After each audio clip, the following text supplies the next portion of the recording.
Welcome to episode 8 of SIDEOUT with VNS, the volley video pod reaching out and engaging our fellow volley nerds in Nova Scotia and beyond. I'm John Elliott, Development Director for Volleyball Nova Scotia, and today there's no co-host. I don't know if that means the ratings are going to go up or down. It should go up. Today we're going to be talking about the different considerations athletes and coaches should be thinking about as they get closer to returning to play. And to provide some insight on this question, I interviewed 3 super knowledgeable sports science professionals who have worked with Team Nova Scotia, as well as Volleyball Nova Scotia's Regional Excellence Program and Targeted Athlete Program. All 3 are based out of the Canadian Sports Centre Atlantic in Halifax. So we're going to speak with Travis Dorsey, who is a strength and conditioning coach, followed by Angela Dufour, who's a dietitian and nutritionist, and we're going to finish up with Tina DeRue, who's a mental performance consultant. And the episode is broken into 3 parts as they each answer the main question. The resources they share will be linked in the video description below, along with time links for the different parts of the episode. Don't forget to like the video as well as subscribe so you can see when new episodes are posted. Let's get to it.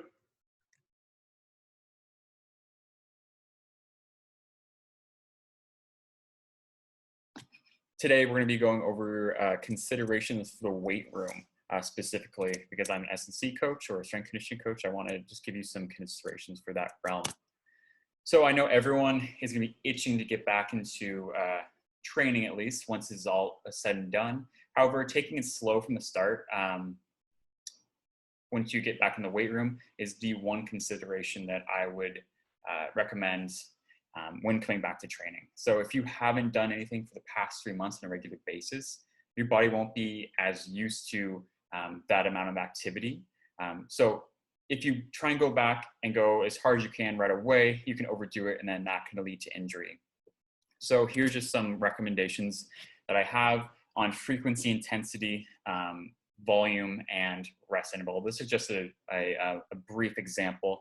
So let's say on your first week of return, you can do maybe 2, let's just say you can do 2 workouts a week. But the intensity is going to be really low, and because the intensity is low, you're also going to have a time of rest interval of 1 to 4. So what that means, you're going to have, let's say if you do 1 minute of work, you're going to have 4 minutes of rest. So you can really have your body rest during that period, just so you're prepared into your next sets. And let's say volume, you're just doing 1 set of each exercise. And then for week 2, maybe you'll keep the 2 workouts of the week, but the intensity is going to increase to like low to medium, with a shorter rest interval of like 1 to 3. And then you might increase the volume, and that's how the intensity will increase as well. And let's say week 3, you're gonna be going into 3 days a week, 2-3 days a week. Intensity is gonna increase to about medium. You're gonna be having a much shorter rest interval than you did in week 1 to 1 to 2. And then maybe you can also increase the volume to around 3 sets, let's just say, for an example, like 3 sets of 10 instead of just 1 set of 10.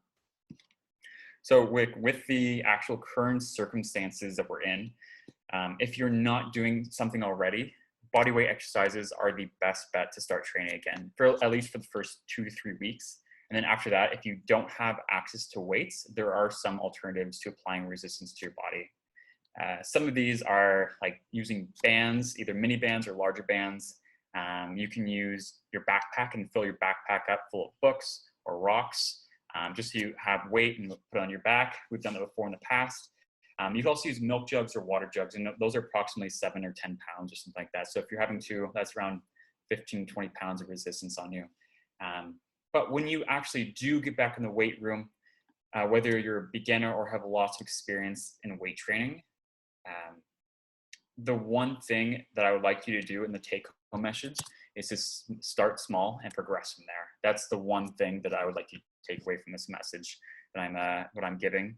Don't try and go into the weight room and try and see what your 1 rep max is or how strong you are on the first day or even the first week. Really, really start light and progress your way back to lifting weights that you once were lifting over a couple of weeks. Yeah, so please do not try and go back and lift as much as you can. As well, do not try and train to failure, because training to failure in the first 2 weeks or so can lead to an accumulation of fatigue in the very front part of your training, and that could lead to overtraining over a longer period of time, and that can lead to an increased risk of injury. So main takeaway from this slide is to start small and then progress from there. It's never a bad thing to start small and light. And so here's John had wanted me to go over an example workout that you can do from home. So here's just an example workout that you can do, which is all bodyweight exercises. The only things you need to do are have maybe a dowel or a broomstick for some of these movement prep exercises in the activity or raise column of the warm up. And then you might need a towel, and that's about it. And then if you have a backpack, you can put full of books or rocks or something like that for extra weight. So in this workout, the warm-up is a little bit longer, and the warm-up is super key, especially if you haven't been doing much over the past 3 months, because through the warm-up, you basically prime your body for the workout ahead. So it's important you don't rush through the warm-up and you really own each position you are in the warm-up, just so you're primed for the movements ahead. So for example, you might just do, the left-hand column is the warm-up itself, over here. And then on the right-hand side, you have the workout itself. So for the warm-up, you might do a raise, which is basically trying to raise your internal body temperature. And by raising your internal body temperature, it'll lead to your muscles being elastic, so you can go through greater ranges of motion through the workout itself. And then once you finished 30 seconds in each of those, like running spots, jumping jacks, high knees, butt kicks, I'll probably do that twice, just so you get a good sweat on, your heart's pounding. And then moving down to the activate and mobilize series, this is basically to prepare your body for movement. And so a lot of these exercises are to combat, I know a lot of you guys are going to be sitting down in a slouch position. Just either if you're gaming or watching TV, a lot of us were not able to go outside for the first little bit. So if you are able to go outside, that's great. But I know that a lot of us have not been able to go outside and move. So a lot of us have been sitting all day. So a lot of these movements are trying to combat that rounded shoulders. So we're really trying to activate our posterior postural muscles in that. And then into the potentiate, basically what that's going to do is kind of prime your nervous system for movement as well. And then on the workout side, we have a very simple workout. This would be an example of like a week 2. So you're doing 2 sets of each exercise, whereas in week 1, you might just do 1 set of each exercise. This is very simple. So for A's, you go through, do a single leg chair to squat, and then towel pull in the door. And the B's would be single leg RDL with a backpack, or just a normal single leg RDL if you've never done that movement before. And then you pair that with push-ups. And then for the C's, you do reverse lunge, dead bug hold, and YTWs. So there's a link to this video that John will be attaching to this talk that I'm giving. And basically, it's a workout that I've done before. This exact same workout, and it describes exactly how to do the workout. So if you're interested or you don't have anything to do while you're at home, this would be a great way to start off. Yeah, so that is the workouts. There is one more thing that I would like to go through. I think, John, if you want to have anything to add to this, is the amount of jumps that you are doing during this time off. Basically, wait, were you going to say something, John? Well, yeah, I guess before we get into the jumps, and the YouTube link that we'll provide may explain this, but if you were doing this week 2, like what's the significance of like A1 versus A2? Like how does that, like when would I do A's, when would I do B's? Like what is the 1 and 2? If you could just talk really briefly about like. Yeah, of course. So the A's would be a superset. And so A1 would be the first exercise you do. And then, so let's say we're doing single leg squat to chair. You would basically do 2, or you do a set of 10 on each side. So single leg squat to your chair, and then on your right, and then on your left side. And then you move on to your towel pull in the door. So that's A1. And then you move directly into A2, and then you'd have your rest after that. And then once you finish let's say this is week 2, you do 2 sets of each. Then you move on to the B's and do a B1, B2, B1, B2. And then once you've done that, you move on to your C's, C1, 2, 3, 1, 2, 3. And then that would be the end of your workout. Perfect. Yeah, and I guess for athletes who, I mean, there's probably a broad range watching this, from people that have been like super active without like outdoor and indoor activity the last couple months, to, you know, those hunchbacks like me who have been maybe doing a bit too much gaming or sitting on Zoom calls. The one piece that's probably been missing from all that that volleyball players have to do is they have to leave the ground and land a lot. And no athlete or coach can expect athletes to start up where they left off 4 months ago. So yeah, if you could just speak to what like some loading programs for jumping could look like as people start to think about getting back to volleyball. Yeah, of course. So specifically for coaches who are starting up their programs again, because there's such a wide range, like what John was saying, wide range of activity. Some person could be playing volleyball by themselves all day, every day. I mean, still might not be that many jumps. And then some person can be sitting down the entire day. So you really have to take that into account. And you can use the 50, 30, 20, 10 rule for return to play after long periods of inactivity. And so what that is basically during the first week, you would basically reduce your amount of, I guess you can use as jumps. So you reduce the amount of jumps you'd have per practice by 50%. And then week 2, you reduce it by 30%, and then 20%, and then 10%. And after a month, you can get back to typical or normal amount of jumps per practice. So basically, let's just say because of easy math, you have 100 jumps per practice or per session. For the first week, you'd want to only have 50 jumps per session, and by second week, only 70, and then third 80, fourth you going up to 90, and then by the 5th week, you should be back at your normal amount of, I guess, jumps per session. That would be a good progression for anyone who's returning back to sport, back to volleyball. Yeah, and if you're an athlete sitting at home, wondering like, well, what does that do? What can I be doing? It could be as simple as like popping out in your driveway and doing, 10 spike jumps with a great landing, and then 10 like just stationary block jumps with a good landing, a little bit of time between each of them, take a rest, and then, do another set of 10, take a rest. And like Travis said, maybe week 1 is you're doing 2 or 3 sessions through the week. And in each session you want about 50 jumps, and, you just hang out in the sun, maybe the rain, and do some spike jumps and do some block jumps just to get your body to used to, those movements and the fatigue that can happen. And then in week 2 and week 3 and week 4, you're starting just ramping up how many total jumps you do throughout the day. And, it doesn't have to be all done at once in your preload program. It can be, 20 or 30 at a time, take a rest, 20 or 30 more. But again, it's all about getting your body physically prepared to play, not even to be like a world league athlete, but just so you have less risk of injury when you do hit the court and start training. Yeah, of course. And yeah, what kind of adding on to what John was saying is I know that a lot of people are going to want to like get back to where they were, but in the long run, the long game of things, you really want to take your time, especially if you have not been doing that much during this time. Because if you try and ramp up all at once, maybe not right away, but 2 or 3 weeks down the road, you're going to be really fatigued because you had such an onslaught of activity, and then your body's going to be catching up, and it's going to try and catch up, and then you'll finally start to fatigue later on. Perfect. And I think my one piece of advice for coaches that kind of tacks on to what Travis said about, taking things gradually is, you don't need to do 2-a-days. We're not the NCAA football programs where they roll in and do 2 to 3 practices a day in their first week.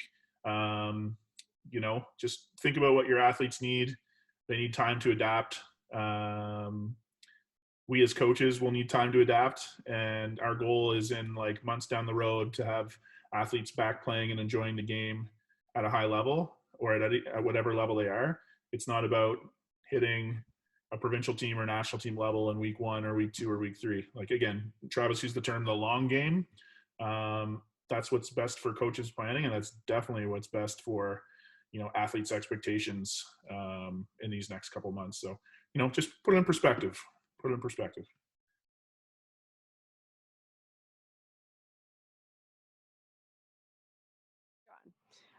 Yeah, it's been a crazy last 3 months, returning to sport after returning to training after, having a really crazy, challenging, you know, emotionally challenging, maybe physically challenging for some of us, for some athletes who were doing maybe different types of training than they're used to in their normal season, can be a little overwhelming. So hopefully some of these tips will help us better prepare for that, you know, slow evolution back into our regular sort of season and training environment.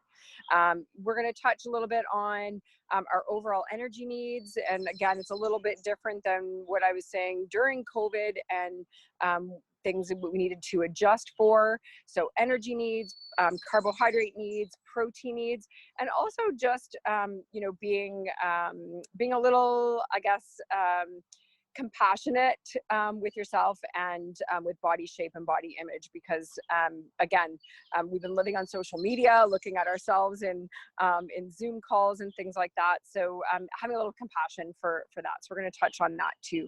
So food choices, nutritional needs, body weight, and body composition may have changed during isolation. So really want to focus on kind of that, the language and what athletes and coaches, you know, should be focused on in that sort of return to play kind of scenario.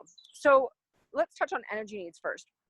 So energy needs, for the most part, again, might be a little different for some athletes. I've had a lot of athletes who were maybe doing a little more aerobic conditioning during this time, just because they had access to bikes or pools or a road and sneakers for running. So their actual energy needs may have actually gone up during COVID. So it might mean a slight adjustment back to, again, what that actual training environment looks like for you.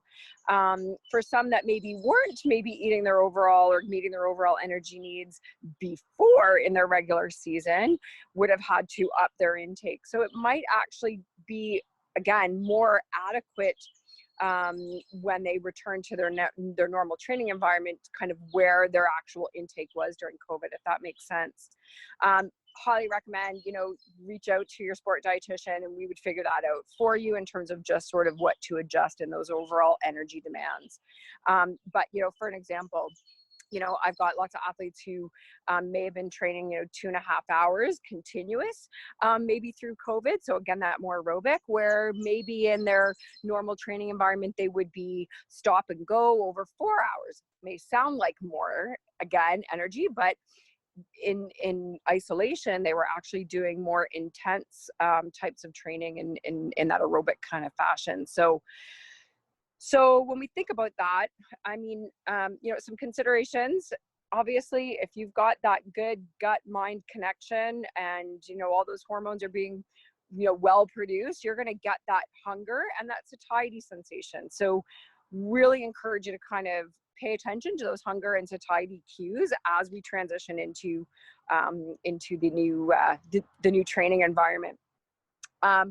You may feel a little more hungry during those first few weeks. That's normal. That's okay. Again, I'm going to talk a little bit about how to satisfy those needs with some well-balanced snacks throughout the day. Again, without feeling guilt or shame that you're feeling hungry, right? You might be thinking, I'm doing more or I'm doing less. I should be, right? Just, again, pay attention to those. So let's talk a little bit about sort of our carbohydrate needs. So again, most athletes during COVID might have had a slight reduction in carbohydrate needs. So those would be, you know, all of those starches, those grains, maybe even a bit of dairy, and then your fruits and some starchy vegetables. So those may have a little bit of a shift upward. So maybe another 1 or 2 servings from each of those food groups throughout the day.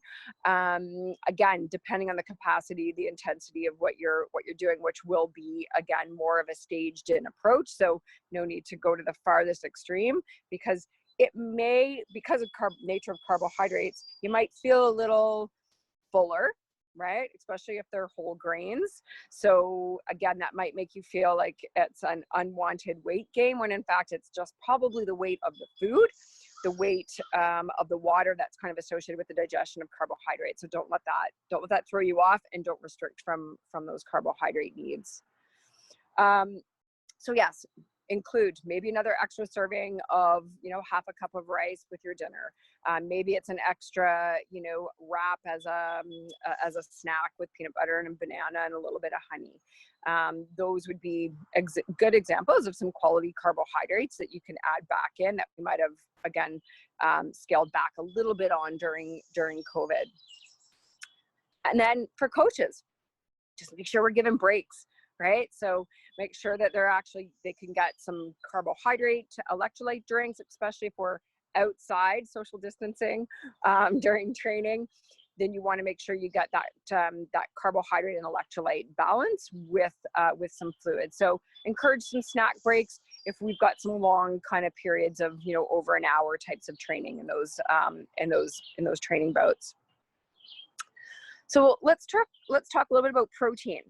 So this one's a little bit different. So in isolation, we were trying to protect that lean muscle mass. So really not sure kind of what, situation every athlete had at home in terms of weight ability. Some were using towels and paint cans, and that's great. So our mindset would be to think, well, I'm doing less weight, or if I was doing less weight, I would need less protein. When in fact, during COVID, we want to actually protect that muscle mass and protect as much lean mass and not lose that during COVID. Our protein needs actually went up a little bit higher. So a lot of athletes actually found the protein quite difficult to get, quite challenging, upwards of 2.2 grams per kilo a day, which for some was like 160 grams of protein a day.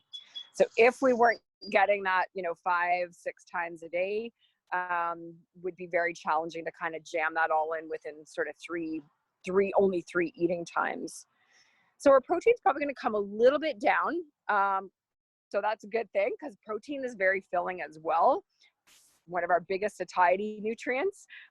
So again, that makes it a little more difficult to get that in frequently. So if we think of about, a quarter of your plate being that protein, and then having 2 to 3 snacks, including a good protein source, you'll probably get your overall protein needs met then. You're probably looking at, again, anyone under 18, still about 2 grams per kilo. So times it, double your kilo weight, and that's the amount of protein you still need. So it's not a huge jump, but it is going to be a little bit less than hopefully what you were doing before. And that's to protect, again, any injury potentially that might happen when we kind of jump back in to training and we go gung-ho, which I know all of our good strength and conditioning folks are going to regulate that really, really well. But again, that's kind of the mindset when we have access to all of our usual facilities for training. So think of things like, all of our good quality protein. Dairy has all our essential amino acids, especially around your recovery. So if you weren't good with recovery before, really want to focus on your recovery piece, like minimum 25 grams of protein after training. And so if you're doing 2 trainings a day, that's 25 grams each time, and then maybe 30 at each meal. It's kind of an easy way to think about it. So eggs, tofu, quinoa, right? Chicken, all your meat, poultry, fish, dairy, those are, and nuts and seeds would kind of be your protein foods that we would want to make sure we get in. Nut butters, hummus, those are great as well. And again, coaches, just make sure you're kind of, hey, I don't see the recovery foods. You have about an hour to recover. So it's not like you got to jam it in as soon as you kind of come off the court or wherever you're training. But you do want to make sure you get that in within an hour, because then you're probably home and then you're having a meal, and then that could be 2 hours later, and then you've missed that kind of optimization of maximizing that muscle protein synthesis, which is key when we get back into training, because we want to prevent, obviously, hopefully, any injuries. So the last thing I want to touch on a bit is about, again, a little bit about body weight and composition. We might have gone through a few, ups and downs and changes, and hopefully we weren't weighing ourselves. And I really encourage, in that first, little bit back to training, lean muscle mass, body fat, body water weight are going to fluctuate, especially in heat and humidity if you're training. So try not to focus on the number on the scale. That's probably one of the best advice I can give. Your body's going to go through a little bit of change in terms of body composition, and that's totally normal. Just appreciate again that everyone's going through the same thing, and try not to focus too much attention on body image. I know it's hard. We're all in, again, social media. I try to tell all the athletes I work with, you know, put the social media stuff away. No one's ever going to post a bad picture of themselves, right? They're only going to post the best, maybe touched up version of whatever. So yeah, and with coaches too, just in general, you know, try not to focus on image or, wow, it looks like you've really, you know, bulked up over COVID, any sort of kind of commentary around body image, because obviously we're probably a little more sensitive to that right now. Again, if you're weighing, like, you know, once a month check-in is probably an average check-in, and it's going to give you kind of a true picture of where weight is going. If you have to, daily, weekly, really not going to give you a true picture. So I think that's kind of the basic kind of return to nutrition considerations for you know, return to training. Obviously all your other good, you know, healthy immune system, you know, if you're doing your omega-3s, your multivit, if you were really slack on those before, maybe think about getting those and bringing those back in. I'm losing train of thought now. No, that's fantastic. And I'm really happy you kind of brought up just the body image, body weight, and that right now a lot of us, regardless of age, you know, we judge ourselves based on what we see around us, instead of, you know, kind of starting to be in tune with ourselves. And like, everyone's gas tank is a different size. Everyone's like type of fuel they need to put in that gas tank is slightly different. And as an athlete, and you've said it to me multiple times, it's like figuring out what's best for you is the best thing you can do. And it's kind of a neat opportunity. Maybe you're like starting from scratch, because a lot of us have been sitting around and hunched over, and Yeah. now it's a chance to really be in tune with our bodies and figure out like what works best for me. What snack in the middle of my training session? How many water bottles do I need to bring for, you know, 2 hours on the beach? Yeah. It's a neat opportunity. So in terms of hydration, Right. you know, is there anything you'd like to speak to about that? I mean, obviously, if you've been less active during COVID and now you're more active, like more water or Yeah. electrolyte drink, but like any considerations for like getting ready for being back on the court? Yeah, very good point. So that's one thing I find volleyballers do not do a very good job of. And you're not the only sport, especially for beach too, because obviously the heat and humidity. So yes, especially if you're doing indoor stuff during COVID, you know, we want to maybe switch to maybe thinking about a carbohydrate electrolyte drink. So, you know, a commercial sports drink, Gatorade, Powerade, you can make your own. I did a great video the other day, half 100% like juice, orange juice, half coconut water, and a very tiny pinch of salt, like, you know, for a 500 ml serving would be a great way of getting the electrolytes. Because in the heat and humidity, water, and if you're sweating a lot, you're losing sodium. So if you're taking just water in, you're just going to be kind of sitting, that water is just going to sit in those extracellular spaces. It's not actually going to get in and get absorbed. And if we continue to train day after day, which you're probably going to do, obviously on a scaled in approach, but if you're already starting your training dehydrated, that's just going to further progress as the days go on. It's going to be harder to regain hydration or equal hydration status if we're continuing to train. You always have to give your body rest. It takes almost 36 or 48 hours, depending on how dehydrated you are, to fully hydrate. So it's hard to give a sort of a recommendation, blanket recommendation, you know, 4 cups a day. The only time I would ever say to weigh yourself is if you're kind of really curious, I'm a heavy sweater, or maybe get somebody to get the number for you and say, yeah, you know what, you lost 2 kilos in that hour kind of training bout. So that actually equates to 2 liters of fluid. So you would actually need to replace that with 2 liters of fluid. And again, if it's more hot and humid and you want to get a little more carbohydrate in, then I would do either just electrolytes or carbohydrate electrolyte drinks. So Sometimes if you're training early in the morning too, you don't feel like eating right before. I always suggest like a carbohydrate electrolyte drink as well. Tops up your fluid, tops up your carbohydrate, can kind of fuel that workout without feeling kind of like you've just had a full on breakfast. So sip all day.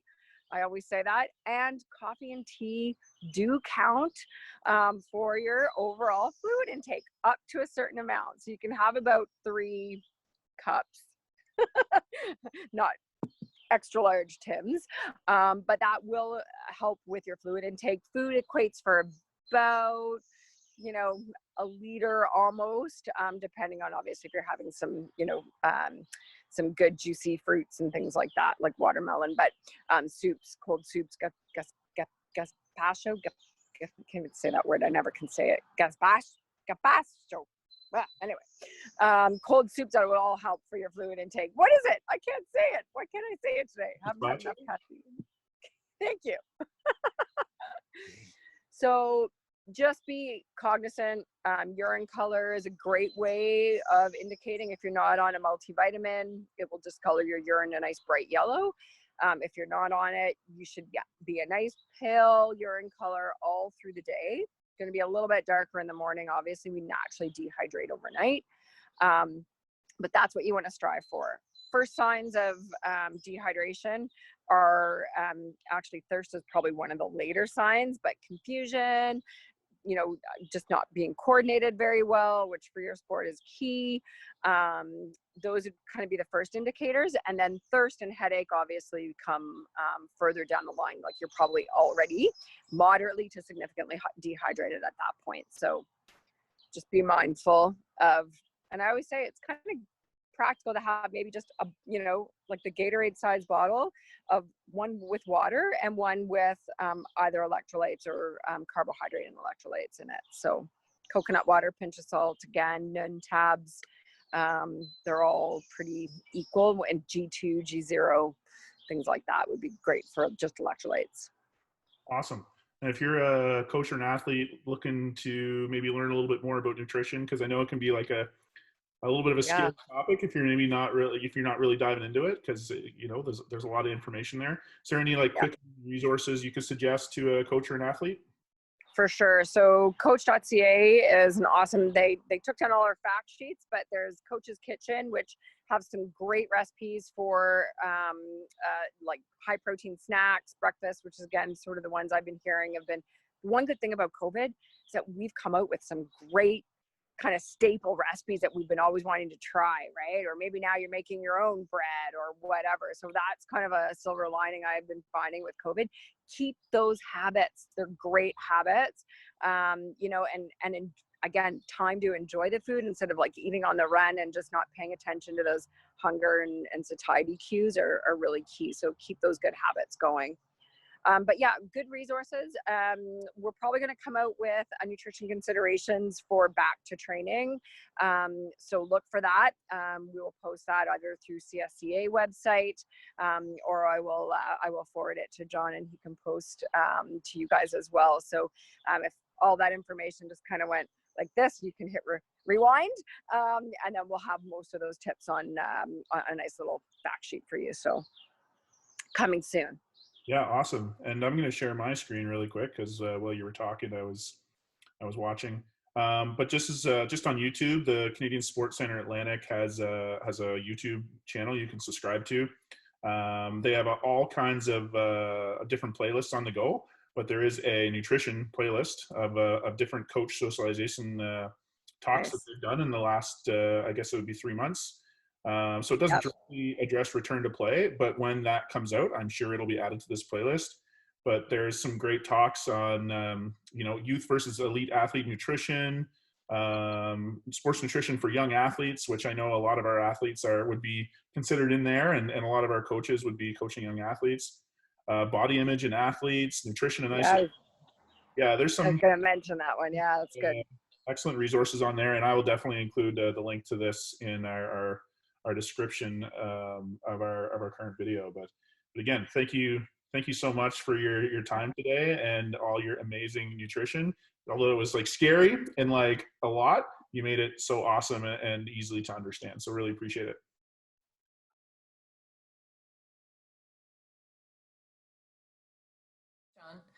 So there is a really, really great video already on the CSCA YouTube page that I just want to kind of point everyone to. So what we're going to chat about is sort of in addition to the points in that video.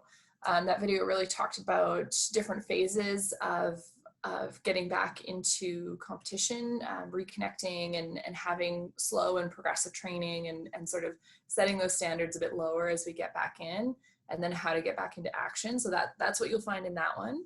And then today I just wanted to give some actual things that I want you to do.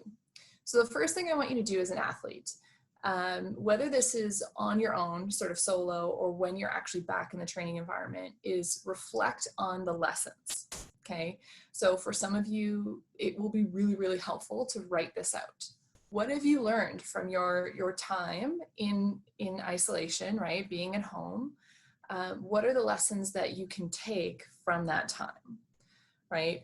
There's very few experiences in life that can be considered a waste of someone's time. It's only a waste if we don't get a lesson from it and go apply that in the future, right? So everything that happened to you is valuable to you to the extent that you take a lesson from that and go make your future better with that. Okay, so that's the first thing, is reflect on the lessons. The second thing that I want you to do is mentally rehearse. So you've heard about visualization or imagery, mentally rehearsing something. I want you to mentally rehearse what being back in training is going to be like, right? Start thinking about, and I'm sure you have already, but start thinking about, how am I actually going to apply those lessons? What is that going to look like, sound like, feel like? Where might it feel a little uncomfortable for me to, maybe start communicating how I'm feeling, or where might it feel really good to reconnect with someone? So start mentally rehearsing what that transition back is going to be like, and that's going to help you prepare for it and also manage as it goes on. You might be two practices in, or you've played a little beach volleyball, right? And keep sort of imagining, like, okay, this is how it went. How do I think it might go? How do I want it to go? Okay, so reflect, and then start mentally rehearsing how you want things to go. The third one is to practice mindfulness. Okay, so we're going to practice being mindful, which just means that we're going to be present with what's happening for us. We're going to notice a lot of details about it. So noticing how we're feeling about returning to sport, noticing how our teammates might be feeling, because there's going to be a full spectrum of it, right? Some of us are going to feel quite comfortable, less comfortable, and sometimes both. Sometimes, it's like, wow, I'm really excited to be here, and I'm nervous for different reasons. Okay, so being present and noticing, and then not judging what we've just noticed. So you might notice that your friend is responding differently, that your performance is different than you remember, that your coach's wording is a little bit different than what it was a couple months ago. These are all things that might change, in addition to sort of all the health authority measurements that we have to take in the space about keeping distant to one another. So there's going to be a lot of differences, and I want you to just practice noticing and not judging what you're noticing. So if you feel frustrated, just be like, yeah, okay, that's what I'm feeling right now, rather than getting mad at yourself for feeling frustrated. No, I'm supposed to be grateful. I'm supposed to be excited to come back, right? Because that's definitely something that will be happening for a lot of athletes, right? Is almost feeling frustrated about feeling frustrated, or scared about feeling scared, or you can come up with a long list there. And then the last thing I want you to do, the fourth thing I want you to do is practice communication. So communicating with your coaches, communicating with your teammates, with your parents, because as your emotions and your experiences change over the coming weeks, as you get back into the training environment, one day you might be feeling really good about it, and then the next day you might be like, oh my gosh, what if I got someone sick, or what if this happened, or what about that, or vice versa, where you started out nervous and now you're feeling better. So practicing communication with those around you, letting them know, where are you at today, and sort of what's informing that. And then the last one is a little trick that I think is very, very helpful, not just in return to sport, but in managing the thoughts in your own head. And this is a fun one where we give the voice in our head a name. Okay, so you can pick a name. You can say my brain. You could say the little devil in my head, or you could give it like a name that you find actually really funny. And the way you use this is you go, my brain's trying to convince me that that person doesn't care about coming back because of, you know, whatever it is, because they're not pushing themselves today. Or my brain's trying to convince me that things have changed so much because coach is speaking differently today. Or my brain's trying to convince me that fill in the blank, right? So this sort of goes along with the mindfulness and not judging, where we can notice the thoughts that we're having. And when we give that label to it, when we give that voice a name, it allows us to be a little more objective about it and sort of question it, like, is that totally true? Is that actually how coach is feeling? Is that actually what's going on for that person? You know, it seems like they're not pushing themselves, but maybe it is pushing themselves, right? So hopefully you find some of those tips to be really helpful. And again, I really recommend that you go check out the CSCA YouTube page and watch the video Lori DeTurbid did on the psychological implications to returning to sport. There's tons of really helpful information in there. And if you have further questions, reach out to the mental performance consultant that you work with, or reach out to your coach or any of the professionals that you work with, because we're all trying to help sort of, you know, take it one step at a time and have that gradual transition back. Yeah, that's great. Thank you so much. I mean, I feel like in talking to a few athletes, it's almost like the analogy is like their iPod, where they were playing a song during their club season and they pressed pause. And then when they press unpause, the song's just going to continue where they left off. And, you know, the majority of the athletes I've spoken with, I think they kind of understand that, like, well, no, actually the song will be different now. It'll be a different song, or, you know, or you have to start the song again. Maybe a cover of the song, like some other band has covered it and you're like, oh, it's slightly different. Yeah. But yeah, I think that's just the realization that a lot of athletes and coaches might go through, is that, like, in reality, it's like the last memory they have of volleyball is X. And they might know they're not going to see X, but, like, at the same time, that's kind of like the expectation that I think a lot of athletes have, is just magically their strength and conditioning and their nutrition and their mental performance and their volleyball are just going to kind of pick up where they left off on March 14th. And Yeah. I think the steps, the homework that you've given us all, and those steps is going to really help kind of put that in perspective of, like, everyone's different. Everyone's starting in a different spot, or starting anew, and looking forward to getting back out there as a coach and as an athlete on the beach, probably. Yeah. Is there, Yeah, totally. besides the CSCA mental performance playlist, is there any other resources you'd like to share? Put you on the spot here, unprepared.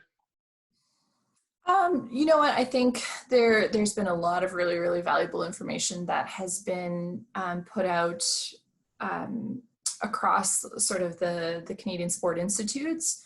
So, you know, obviously check out the CSCA YouTube page. We've been doing videos like multiple times a week for the last couple months. So there's a lot of really good information there. If you've finished that playlist and you're like, I want more, you know, going to sort of the different authorities, so either in your sport or like the National Sport Organization, and see if they have any, if they've put out any resources. I think that's a great place to start, but definitely check out the video on the Sports Center page as a starting point.